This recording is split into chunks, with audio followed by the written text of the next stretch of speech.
지난주 이어서 계속 요한복음 14장 말씀 나눕니다. 우리들이 어디로 가는지 아십니까? 두 번째 본문이고요. 우리가 지난주 말씀 가운데 나눴지만 사람들이 살아가면서 겪는 근심은 가장 큰 근심보다 죽음입니다. 죽음이요. 물론 뭐 경제적인 것, 또 뭐 육체적인 것, 정신적인 것들이 걱정이 되지만 결론은 죽음입니다. 이 근심은 우리들을 어떻게 할까요? 힘들게 하죠. 제자들조차 이 근심을 뭔지 알 수가 없었어요. 근데 이 근심이 사람들을 구원할 수는 없습니다. 그래서 예수님 우리에게 분명히 말씀하셨습니다. 내가 바로 길이다, 진리다, 생명이다 말씀하셨습니다. 지혜로운 사람 여러분, 광야 가운데, 광야 인생 가운데에 바로 이 근심이 올 때에 여러분 예수님을 발견하셔야 됩니다. 이게 지혜로운 사람입니다. 근심이 올 때에 근심으로만 끝나는 것은 여러분 지혜롭지 못합니다. 근심이 다가올 때에 그 가운데 길을 발견하는 사람, 이게 바로 신앙입니다. 우리가 예수님 모르는 사람과 다른 것은 바로 여기 있습니다. 근심이 폭풍이 몰려올 때에 사람들은 포기하지만 우리들은 그 폭풍 가운데 예수님의 발자취를 따라가시면 됩니다. 오늘 우리가 본문을 봤지만 지난주에도 제자들은 이 의미를 제대로 이해하지 못했습니다.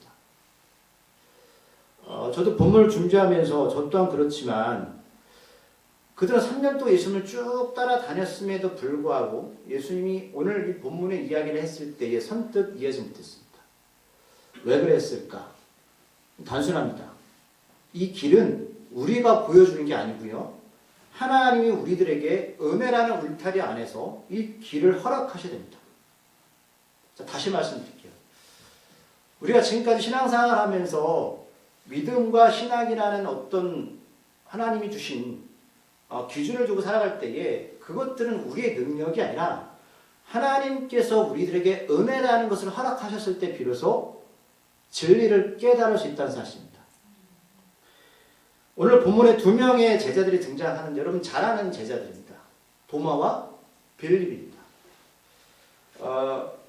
이 두 사람도 오늘 동일하게 지난주에 이어서 베드로처럼 이 진리 부분에서 근심과 예수 그리스도께서 말씀하신 영생의 부분에 대해서 그 은혜에 대해서 이해를 못합니다. 우리가 이 두 사람의 삶을 통해서 하나님이 왜 두 사람을 통해서 우리에게 이 대화를 통해서 이 요한복음의 14장을 기록해 놓았을까 생각해 보셨습니까? 우리도 그렇다는 거예요. 우리가 나 자신을 바라보면서 여전히 난 믿음이 없는 것 같아 라고 여러분 자신을 자책하지 마시고 오늘 빌립과 도마가 어떻게 은혜를 경험했을까라는 걸 여러분 그 길을 찾으십시오. 오늘 하나님께 우리에게 그걸 말씀하시는 겁니다. 너의 힘, 너의 능력으로는 내가 말하는 길이 무엇인지를 깨달을 수가 없다는 겁니다. 오늘 이 도마, 빌립 이들이 어떻게 하나님으로부터 은혜를 얻었을까라는 겁니다. 오늘 4절에서 지난주 말씀처럼 예수님은 자신의 십자가와 죽음을 부활 이후에 어디로 가는지 그 제자들은 알고 있다고 말했지만, 그렇죠? 너희들은 내가 어디로 가는지 알고 있다고 분명히 명확하게 말씀하셨지만 뜬금없이 5절에 보시면 도마가 그 예수님의 답변에 아멘이라고 말씀하고 있지 않습니다. 우리 5절 말씀 읽어볼까요? 시작. 도마가 이르되 주여 주께서 어디로 가시는지 우리가 알지 못하거늘 그 길을 어찌 알겠사옵나이까. 아멘. 도마는 모른다라는 거예요. 저는 도대체 예수님이 말씀하시는 게 뭔지를 모르겠어요. 선생님은 안다라고 답변하시는데 가르침을 받은 제자는 모른다라고 대답할 때 보세요. 그러면 예수님이 부담이 더 크신 것 같으세요? 제자들이 부담이 더 크신 것 같으세요? 제자예요. 그럼 훌륭한 학생은 훌륭한 선생님은 어떤 분이 훌륭한 선생님이신가요? 맞아요. 선생님이 부담스러운 거죠. 그리고 선생님이 아이들을 가르칠 때 아이들이 똑똑하다면 선생님이 필요할까요? 필요하지 않습니다. 선생님이 있는 목적은 어차피 잘 따라오는 아이들은 따라와요. 잘 모르는 아이들이죠. 그 아이들을 잘 가르쳐서 이해시키는 것이 바로 선생님의 역할입니다. 예수님이 더 부담스러우신 거죠. 예수님이 3년 동안 제자들을 왜 데리고 다니셨습니까? 그들은 하나님을 몰라요. 하나님 나라가 뭔지를 몰라요. 그래서 그들에게 보여주시고 들려주셨어요. 그게 바로 선생님 역할을 하신 거잖아요. 그러면 제자들이 이해 못하는 건 예수님이 제대로 가르치지 못한 거예요. 아닌가요? 우리들은 도마를 조금 압니다. 우리가 부활주일 말씀 나눴지만 이후에 도마가 부활하신 예수님을 만났죠. 자, 3일 전에 예수님이 죽으셨어요. 그런데 그날 저녁에 나타나셨어요. 근데 도마가 그 예수님을 보자마자 예수님 다시 사셨네요 라고 믿음으로 나갔습니까? 기억나시죠? 도마가 뭐라고 말했죠? 예수님 당신의 손과 발 찔린 창 옆구리를 만지게 해주세요. 이렇게 질문을 던집니다. 그러면 도마가 굉장히 나쁜 사람인가요? 아니요. 도마는 확실성에 대해서 붙잡고 싶었어요. 우리가 믿음이라고 말하는 것은 제가 오늘 말씀을 여러분들이 은혜 받았습니다. 그럼 이게 믿음이 아니라 그 은혜 받았다는 그 말씀이 구체적으로 삶 가운데 들어가서 방향과 답을 가지고 사시는 거예요. 그런데 은혜 받았습니다 말하고 오늘 당장 한 주간 살아가면서 그 말씀과 관계없이 살아간다면 그것은 은혜 받은 게 아니에요. 그냥 머리로만 이해한 거죠. 어떤 학생이 열심히 학원에서 공부를 했습니다. 학원 선생님이 앞에서 열심히 칠판을 이렇게 푸는 거야 라고 알려줬어요. 그런데 이 아이가 다음날 시험을 봤는데 시험을 못 봤습니다. 그러면 선생님이 가르쳤던 그 문제의 답은 이 아이는 어떤 과정이 필요할까요? 집에 가서 풀어보고 적용해보고 이런 노력이 필요한 거잖아요. 그래야지 다음날 가서 시험을 잘 볼 수 있는데 머리로만 듣고 난 잘할 수 있어 라고 해서 시험을 봤는데 시험을 잘 보지 못했다는 것은 그 과정이 빠진 거죠. 우리가 신앙생활을 하면서 과정이 없었다는 거예요. 어떤 과정? 몸부림치는 과정. 도마처럼 예수님 저 도저히 믿지 못하겠어요. 저에게 믿을 수 있는 은혜를 주세요. 이 과정이 필요하죠.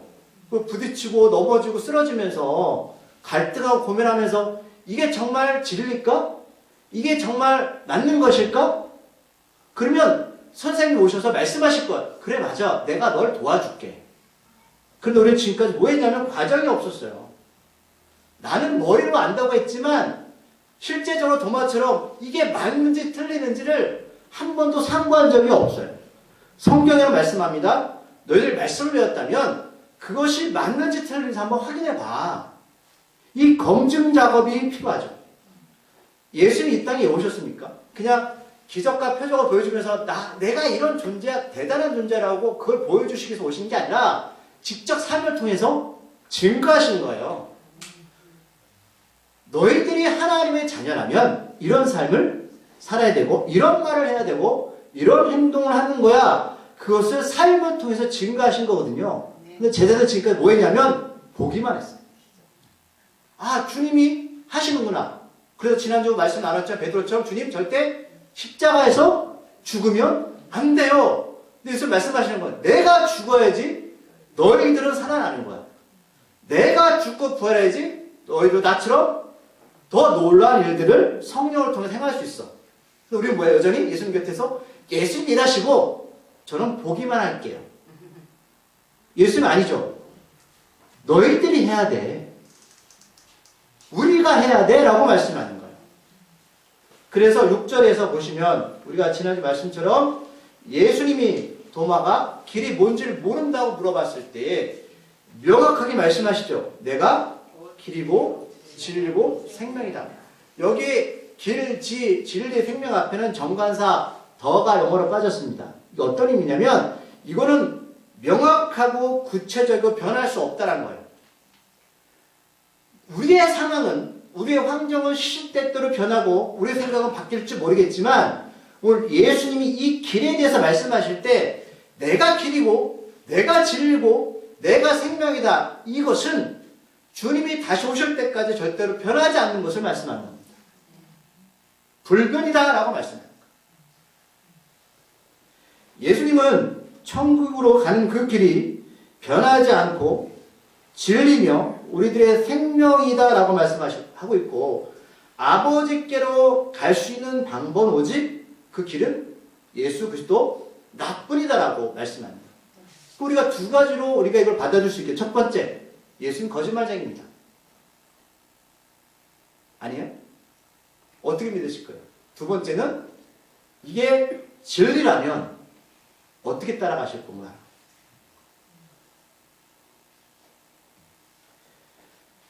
그래서 우리들은 육신 오신 예수님을 알고 믿으면 영이신 누구를 알 수 있다? 하나님 아버지를 알 수 있고, 예수님을 통해서 우리의 근심되고 있는, 근심할 수밖에 없는 삶의 모든 부분들, 그 죽음조차도 이길 수 있다 없다? 있습니다. 있습니다. 그걸 말씀하는 거예요. 나를 통해서 너희들 겪는 근심 해결할 수 있어. 그거는 불변이다. 그러면 우리가 이것을 거짓이라고 받아들인다면 여러분 안 믿으시면 돼요. 그런데 우리가 이 부분을 진리라고 받아들이신다면 이제는 고민하셔야 되는 거예요. 어떻게 믿을 것인가?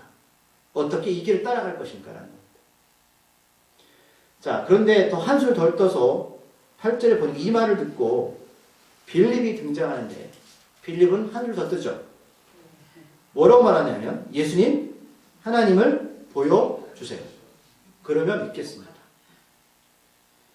제가 빌립 같은 사람입니다. 그런데 하나님 보여주면 안 믿을 사람 있습니까? 그거 왜 안 보여주시죠? 보여주시면 다 믿을 수 있잖아요. 하나님은 그렇게 일하지 않습니다. 분명하게 주님은 먼저 도마 제자들에게 뭐라고 말씀하셨냐면, 나를 보면, 예수도 나를 보면 하나님 보인다고 했는데 빌립은 그 정도로 만족할 수 없습니다. 예수님 잠깐 빠지세요. 저 직접 하나님을 봐야 될 것 같아요. 주변에 이런 분들 있죠. 굉장히 논리적이고요. 과학적인 사고방식을 소유한 분들인데 이런 분들한테 여러분 설득 안 됩니다. 절대 설득 안 됩니다. 무슨 말해도 믿지 않습니다. 어쩌면 도마보다 더 어려운 인물입니다. 근데 여러분 빌립이 오늘 이런 질문을 던질 때에 예수님과 기적의 표적을 한 번도 경험 못했을까요? 찾아볼게요. 여러분 잘 아시는 말씀. 요한복음을 껴놓으시고, 사람이 얼마나 은혜를 받기가 어려운지를 성경은 우리에게 말씀하고 있습니다. 요한복음 6장 5절 7절 말씀을 찾아볼게요. 여러분 잘 아시는 기적사건이에요. 오병이어의 기적사건입니다. 요한복음 6장 5절부터 7절까지 말씀입니다. 빌립이 등장합니다. 151쪽 요한복음 6장 5절부터 7절까지 말씀. 자, 한 절 읽고 한 절 읽고 마지막 절 같이 읽겠습니다. 자, 예수께서 눈을 들어 큰 무리가 자기에게 오는 것을 보시고 빌립에게 이르시되, 우리가 어디서 떡을 사서 이 사람을 먹이겠느냐 하시니, 이렇게 말씀하시면 친히 어떻게 하실지를 아시고 우리를 먹으라 하시니라. 7절 말씀. 빌립이 대답하되, 각 사람으로 조금씩 받게 할지라도 200데나리온의 떡이 부족하리라. 아멘. 우리가 요모 6전 제가 숱하게 말씀드린 게, 이 떡은 예수님이시죠. 광야의 만나 배출합니다. 그래서 4절에 보면 6월절이 가까울 때 이 행위를 하신 것은 6월절 예수님이 죽으셔야 돼, 십자가에서. 자신의 생명이죠. 자, 그런데 5절에 보니까 예수님이 빌립한테 질문하십니다. 예수님이 12명의 제자가 있었죠. 그럼 왜 빌립이었을까? 정확하게 빌립이 어떤 사람인지 아시는 거예요. 예수님은 12사람을 똑같이 대응하지 않으십니다. 자, 빌립한테 뭐라고 질문하시죠? 우리가 어디서 떡을 사서 이 사람들을 먹이느냐? 남자가 5,000명입니다. 아이들 여자까지 15,000명이죠. 그럼 예수님 몰라요? 자, 그런데 6절 후반절에서 왜 빌립한테 이 질문을 던지시냐면, 빌립을 시험하고자. 시험이 뭐죠? 테스트죠. 하나님 반드시 테스트하십니다. 우리가 구원받았다고 그냥 끝나는 게 아니라 광야에서 이스라엘 백성을 테스트하셨죠. 반드시 하십니다. 왜 하실까요? 쭉정이와 가라지를 가르십니다. 쭉정이 알맹이를 가르십니다. 그건 하나님의 방법입니다. 시험하십니다. 자, 여러분들 빌립이에요. 여러분들이 지금 15,000명이 모였습니다. 근데 제자들 돈이 있을까 없을까? 없죠. 예수님이 질문은 알면서 물어보시는 거죠. 그때 7절에 빌립이 뭐라고 대답하죠? 각 사람으로 조금씩 받게 할지라도 200데나리온이 떡이 부족하리다. 그러니까 걷어서, 회비 걷어서 해도 모자릅니다. 이거 빌립의 대답이 틀려요, 맞아요? 맞죠? 그럼 인생 사시면서 계산 안 하시나요? 계산하죠. 여러분, 빌립이 믿음이 없어 그런 게 아니라 이게 우리의 모습이라고요. 우리는 다 계산합니다. 여러분, 예수님 믿으면서 계산 안 하십니까? 하나님 얼마 정도 헌금을 드릴 때 계산 안 하십니까? 하나님 복 주시지 않을까? 하죠. 저건 나쁜 놈이에요? 왜 저건 나쁜 놈 아니에요? 하나님은 다 하신다고요. 하나님 그렇다고 빌립한테 너 나쁜 놈이라고 말씀하는 게 아니에요. 제가 말씀드리지만 하나님은 이 빌립을 통해서 우리에게 적용시키는 거예요. 하나님이 우리한테 이걸 샘플을 보여주시는 거예요. 그럼 너희들은 어떻게 할 거야? 그럼 여기서 주님이 하시죠. 물론 그런 분들 계시겠지만 대부분의 사람들은 계산합니다. 어떻게 해야 되지? 계산 안 나옵니다. 근데 우리가 알지만 결국 예수님이 먹이셨죠. 근데 이런 시험 당하면 탑시타게 대응해요. 테스트합니다. 그런데 오늘 이 사건이 먼저 6장에 벌어지고 우리가 어디로 넘어갔죠? 14장 넘어간 거잖아요. 그럼 이 정도 되면 하나님 믿어야 되는 거 아니에요, 예수님? 못 믿어요. 이상하지 않나요? 왜 못 믿을까요? 하나님 우리에게 뭘 말씀하는 거야? 너희들 다 똑같아. 뭘 보여달라고 그래? 보여주면 믿을 것 같아요? 아니요. 이런 주님의 기적을 빌립은 경험했지만 하나님을 직접 눈으로 보고 싶어 합니다. 그럼 왜 그렇게 영이신 하나님을 보고 싶을까요? 이런 구약을 아는 사람, 빌립이 구약을 알겠죠? 구에서 분명히 하나님이 영이라고 말씀하셨거든요. 사람의 눈으로 확인할 수 있는 존재가 아닙니다. 그러니까 빌립은 뭐냐면 그거예요. 잘 보세요. 남들이 보지 못하는 걸 내가 보고 싶다는 거예요. 욕심입니다. 굉장한 교만입니다. 내가 특별해 이걸 말씀하는 거죠. 난 특별해질 거야. 여러분 하나님을 눈으로 보면 믿음이 달라질까요? 물론 그날은 달라질 것 같아요. 시간이 지나갑니다. 전혀 그렇지 않습니다. 이스라엘 백성들이 광야에서 하나님이 40년 동안 헤매게 할 때에 하나님을 한 번도 경험 못했습니까? 낮에는 구름 기둥, 밤에는 불 기둥. 또 애굽에서 10가지 양 홍해를 건너왔습니다. 근데 그들이 왜 1세대들이 가나안 땅 들어가지 못한 게 기적과 표적을 경험하지 못해서 그런 걸까요? 아니에요. 그들은 하나님의 동행하심, 약속하심을 믿지 못했습니다. 그 말씀을 우리 할 거예요. 예수님이. 이제 하십니다. 이제 9절부터 하실 거예요. 이제 우리가 이 말씀을 보면서 여러분들 제가 설명을 잘 해드릴게요. 자, 9절 말씀 한번 읽어볼게요. 시작. 예수께서 이르시되 빌립아 내가 이렇게 오래 너희와 함께 있을 때 내가 나를 알지 못하느냐? 나를 본 자는 아버지를 보았거늘 어찌하여 아버지를 보이라 하느냐. 아멘. 9절에서 예수님께서 답을 주실 때 핵심이 뭐냐면 함께 하십니다. 예수님은 2000년 전에 육신을 오셨죠. 이 땅에. 우리는 예수님 보이지 않지만 빌립은 함께 했어요. 3년 동안. 함께 하심을 경험한 사람이에요. 근데 우리는 예수님 보신 적 있으세요? 병원 한번 가보세요. 은혜를 주실 수 있지만 여러분 빌립은 봤어요. 봤는데도 못 믿어요. 근데 오늘 예수님 뭐라 말씀하냐면 내가 함께 했다는 거예요. 함께 하심이라고 말씀하는 거예요. 광야 가운데 40년 동안 하나님은 그걸 계속 강조하셨죠. 내가 너희와 함께 했다. 우리가 말라기서를 한 주간 나눴지만 말라기가 구약의 마지막 부분인데 이스라엘 백성들이 계속 뭘 얘기하냐면 이 얘기예요. 하나님 우리를 언제 사랑하셨어요? 하나님 우리가 언제 함께 하셨나요? 하나님 언제 우리를 도와주셨나요? 계속 질문 던지죠. 똑같은 거 얘기하는 거예요. 지금. 하나님 언제 도와줬어요? 저 철수 영순이 예수님 안 믿어도요. 복 받는데 하나님 우리한테 보여준 게 뭐죠? 우리 인생에 변한 게 없어요. 언제까지 이렇게 살아야 되는 건가요? 하나님 함께 하시는 게 맞습니까? 라고 물을 때 오늘 예수님이 이렇게 구절 후반절에 중반절에 이렇게 말씀하고 있어요. 내가 나를 알지 못하느냐? 여러분 질문 던지는 거 하나님 우리한테 지금 저와 여러분들한테 너 나 아니? 그럼 예수님 아세요? 너 나 알아? 내가 누군지 아니? 아세요? 그럼 말씀해보세요. 여러분들 입술로. 예수님 누구세요? 해보셔야죠. 여러분 삶을 통해서. 나에게 예수님은 이런 분이셨습니다. 광야 같은 인생 가운데 예수님은 나와 이렇게 함께 하셨습니다. 이게 증인이잖아요. 이걸 물으시는 거예요. 빌립아, 너 3년 동안 나랑 함께 했는데 한번 얘기해봐. 내가 누구니?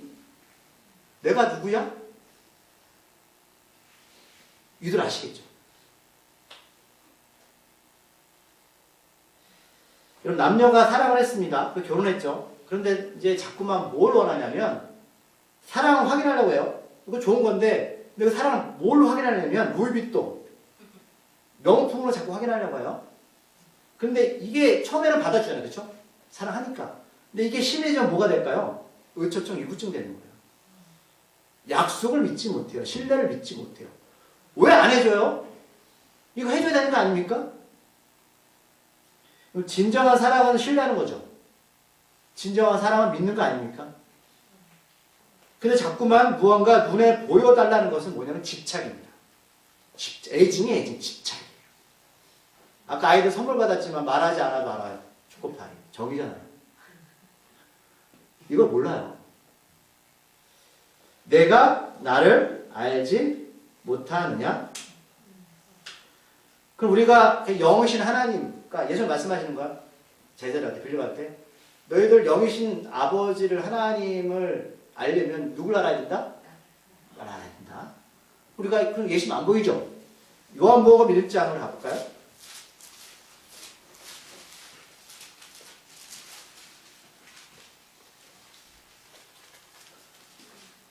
자, 1장 1절 2절 14절 이렇게 세 구절 읽어볼게요. 시작. 태초에 말씀이 계시니라. 이 말씀이 하나님과 함께 계셨으니 이 말씀은 곧 하나님이시라. 그가 태초에 하나님과 함께 계셨고, 자, 말씀은 하나님과 함께 계셨죠? 태초부터 14절 말씀 읽을게요. 시작. 말씀이 육신이 되어 우리 가운데 거하심에 우리가 그의 영광을 보니 아버지의 독생자의 영광이요 은혜와 진리가 충만하다. 말씀이 사람의 몸을 빌려서 예수님 이 땅에 오셨어요. 자, 태초에 말씀이 하나님 같이 계셨어요? 자, 예수님 말씀하세요. 얘들아, 하나님 보고 싶어? 그럼 나를 보면 돼? 목사님, 예수님 안 보여요. 우리가 뭘 보면 이제 하나님 예수님 알 수 있죠? 말씀이에요. 말씀도 보지 않고 어떻게 하나님 알아요? 말씀으로 예수님이 이 땅에 오셨는데 말씀도 보지 않고 어떻게 예수님 알까요? 방법 없습니다.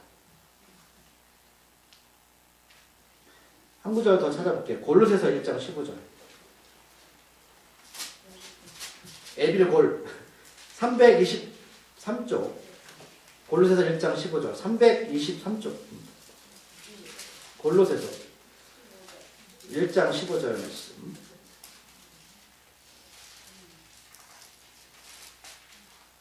(321절) 골로새 1장 15절. 그래서 그는 예수님이에요. 이렇게 읽을게요. 예수님은 이렇게 보겠습니다. 15절 찾으셨나요? 시작. 예수님은 보이지 아니하는 하나님의 형상이시요. 네. 거기까지 읽을게요. 예수님 누구시라고요? 보이지 않는 하나님의 형상. 하나님 우리를 어떻게 만드셨죠? 하나님의 형상대로 만드셨죠. 그럼 예수님 영접한 자들 우리가 어떤 모습을 변할까요? 하나님 우리를 만드신 본래의 형상으로 변하는 거예요. 자, 이제 10절 말씀에 더 어려운 말씀이 나오는데 제가 쉽게 설명해 드릴게요. 10절, 11절 말씀까지 보겠습니다. 10절 말씀 먼저 시작. 내가 아버지 안을 거하고 아버지는 내 안에 계신 것을 내가 믿지 아니하느냐? 내가 너에게 이르는 말은 스스로 하는 것이 아니라 아버지께서 내 안에 계셔서 그의 일을 하시는 것이라. 자, 아버지가 있고, 얘들아, 아버지가 있고 시온이가 있는데 아버지 안에 시온이가 있고 시온이 안에 아버지가 있대요. 이해가? 모르겠지? 무슨 말이야? 자, 요한복음 15장 4절 5절. 예수님이 더 아주 쉽게 말씀하십니다. 요한복음 15장 4절 5절 말씀. 시온아, 목사님이 쉽게 설명해 줄게. 요한복음 15장 4절 5절 읽어볼게. 시작. 내 안에 거하라 나도 너희 안에 거하리라. 가지가 포도나무에 붙어있지 아니하면 스스로 열매를 맺을 수 없음같이 너희도 내 안에 있지 아니하면 그러하리라. 나는 포도나무여 너희는 가지라. 그가 내 안에 내가 그 안에 거하면 사람이 열매를 많이 맺나니 나를 떠나서는 너희가 아무것도 할 수 없습니다. 아멘. 쉽게 설명해 드릴게요.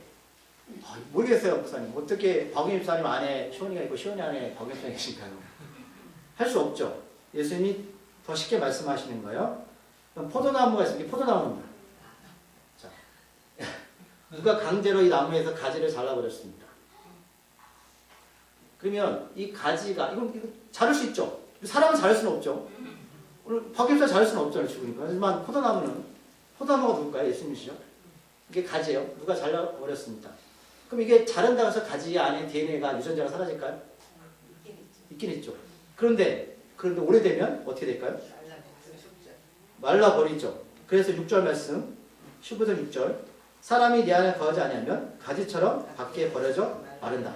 사람들이 그것을 모아다가 불에 던져 살라버릴 거야.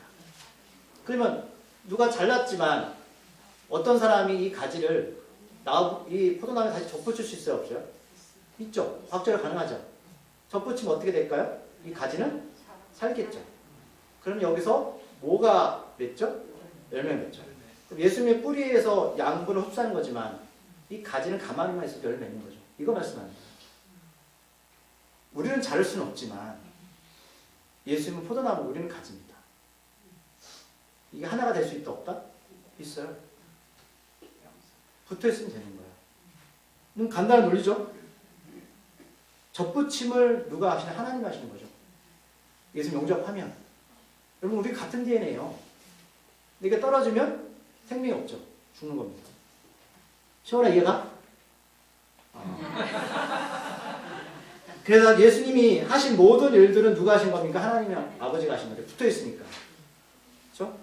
그렇다면 우리 안에 예수님이 계시면 우리들이 하는 모든 일은 누가 하시는 겁니까? 하나님 하시는 거죠. 자, 11절 말씀 이제 이해가 하실 거예요. 요한복음 14장 11절 읽어볼게요.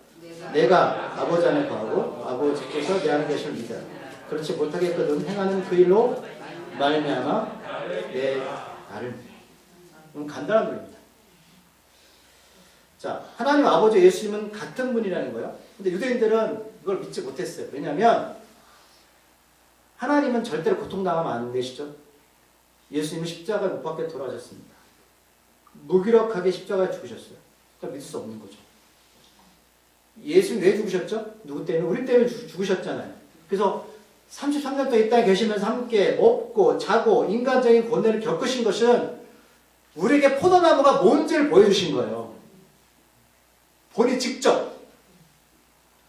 그래서 주님이 나사렛 동네에서 여러 가지 기적을 행하셨는데 제일 믿지 못했던 사람이 누구다? 가족들이었죠. 예수님이 말씀하신 거예요.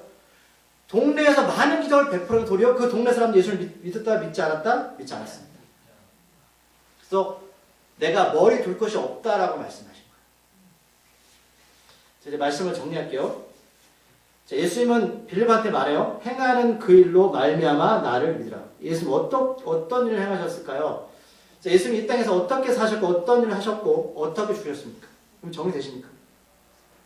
흔히 말하는 예수님은 성인들처럼 좋은 일을 하고 이 땅에 오신 게 아닙니다. 예수님은 착한 일 하려고 오신 게 아니에요. 예수님은 가난한 자들을 도와주려고 오신 게 아니고요. 병든 자들을 고치시려고 오신 게 아니라 왜 그 일을 행하셨을까? 왜 오병이어의 기적을 행하셨을까? 그 일을 통해서 내가 바로 하나님이다 라고 사람들에게 증거하신 겁니다. 내가 바로 하나님이야.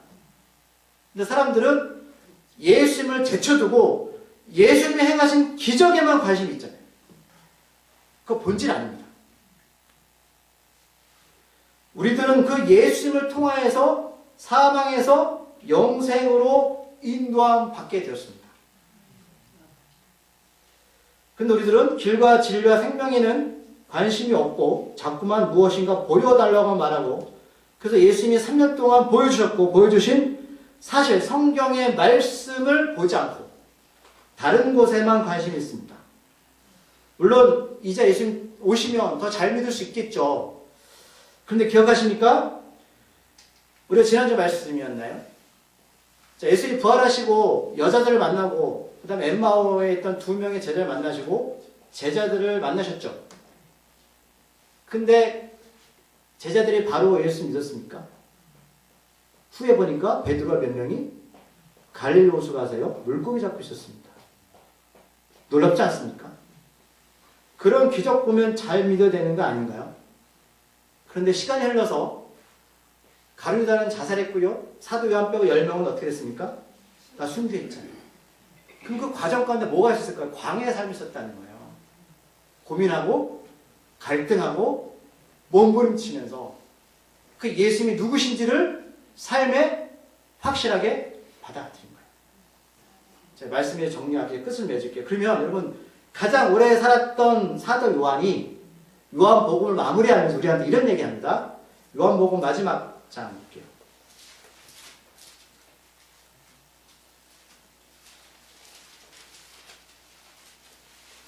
(21장) 24절 말씀, 이렇게 증언하면서 요한복음을 마칩니다. 21장 24절 말씀,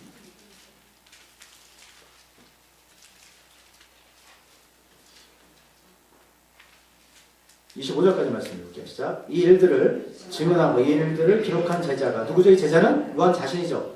이 제자가 이 사람이라 우리는 그의 증언이 참된 줄 알아. 25절. 예수께서 행하신 일이 이에 더 많으니 만일 낱낱이 기록된다면 이 세상이라도 이 기록된 책을 두기에 부족할 줄 알아.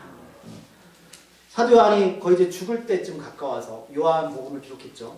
우리에게 말하는 거예요. 내가 말한다. 내가 말한 성경에 기록된 모든 증언들은 참다. 나는 더 기록하고 싶은데 너무 많아서 할 수가 없다. 왜 예수님이 사도 요한을 오래 살게 했을까? 이걸 증언하시려고 하신 거예요. 여러분, 우리가 여러 단계가 있습니다. 어떤 분들은 아직까지 아기 단계, 그 다음에 유아기, 청년, 어른. 근데 예수님 우리가 어른이 되길 바라십니다. 근데 그것은 그냥 이루어지는 게 아니라 여러분들 말씀드리지만 믿지 못하겠다고 은혜를 갈급하십시오. 그런데 그냥 있으면 안 되고요. 말씀으로 들어가셔야 돼요. 기도 가운데 들어가셔야 돼요. 그러면 하나님의 삶을 통해서 요한처럼 증언하게 하십니다. 그리고 성경은 이곳을 끝나는 게 아니고 여러분 삶 가운데 하나님의 성경에 기록되어지는 겁니다. 그럼 사도 요한이 지금 예수님을 증언하고 있죠. 그러면 하나님은 우리에게 원하시는 게 뭘까요? 우리 삶을 통해서 예수님의 증언자가 되길 바라십니다. 우리가 어디로 가고 있냐면 죽음을 향해 달려가고 있지만 증언의 삶을 통해서 생명의 삶을 살기를 바라십니다. 예. 그 과정, 시험 어렵지만 견뎌내십시오. 괜찮습니다. 견뎌낼 수 있습니다. 하나님이 인도하실 겁니다. 기도하시겠습니다. 하나님 아버지, 오늘 빌립과 동마의 삶을 통하여서 우리들 살아가면서 이게 맞는 것인지 저게 맞는 것인지 헤맬 때도 많습니다. 우리 힘으로는 알 수 없습니다. 하나님이 함께 하시고 예수님 함께 하셔야 됩니다. 하나님이 광야 인생 가운데 불기둥, 구름기둥으로 인도하셔야 됩니다. 우리는 모를 때 물을 주셔야 되고 우리는 헤맬 때에 만나와 매출하기를 허락하셔야 됩니다. 우리는 하나님의 은혜 없이는 하루도 살아갈 수가 없습니다. 깨닫게 하시고 인정하게 하시고 삶의 예수님의 증언자로 살게 하여 주시옵소서. 내가 길이요 진리요 생명이니 나를 통하지 않고서는 아버지께로 갈 자가 없다는 이 말씀이 진리가 되기를 소망합니다. 예수님의 이름으로 기도드립니다.